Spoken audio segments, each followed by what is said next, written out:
Hi, Stephen here. When you taste as many barrels as we taste over the course of a season, over the course of a career, you're talking about hundreds of thousands of barrels over time.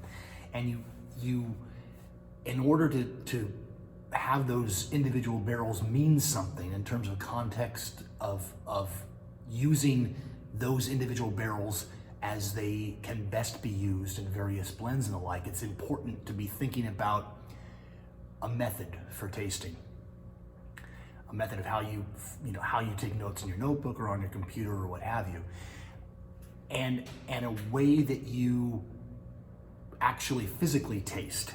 The way, are you starting with the way that the wine smells? Are you looking at color first? Are you looking for depth and hue? Are you looking for aromatic signatures and the like? Or are you tasting immediately and swishing the wine around in your mouth and the like, and getting that kind of impression first? When I first began this 20 plus years ago, I noticed something about the way I tasted, and it was not something that I'd conjured purposefully. It just sort of came, more of a way, a kind of a sense, a scene, the way that the wines kind of played out for me in my mouth. And the best way I can describe it is that my mouth is kind of a cave, and there's a river potentially running through this cave. The wine is a boat, and this analogy doesn't quite hold completely true or completely rationally, but when I'm tasting wine, if this river is running quickly, that means the wine's got more acidity than a river that would either flow slowly or not flow at all. If there's a rockiness to the flow of the river, that usually means for me that there's a fair amount of tannin in the wine. This cave through which this river runs through can be wide, it can be narrow, it can be high, and that corresponds to the sort of breadth of mouthfeel, the amount of tannin that is in the wine, the shape of the tannin. Is it tannin that's really more centrally focused on my tongue, or is it tannin that's kind of coating my entire mouth? In that case, this is a big, broad cave, and hopefully a river running through with a fair amount of pace too.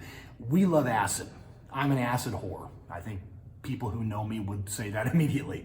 Our wines, I think, reflect that. The wines from the Stephen Kent Winery, the wines that come through the Lineage Wine Company, all of our wines, in fact, have we hope anyway, a real beautiful balance of tannin and acidity.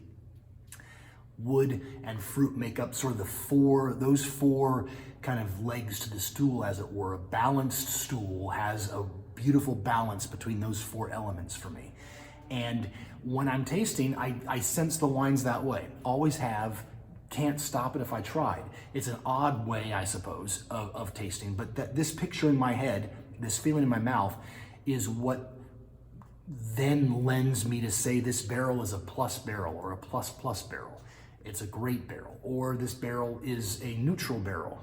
It's not quite as good as these other barrels. It needs to be put into some other program. So you will find your own individual way of tasting if you want to taste methodically.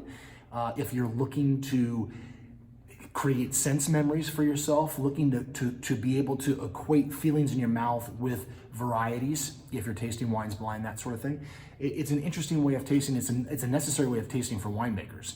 For people who are serious about wine, I think it's helpful to have some kind of method. You do the same thing all the time, so that you're able to compare these apple to apple, barrel to barrel kinds of comparisons in the cellar. My method works fine for me, I guess.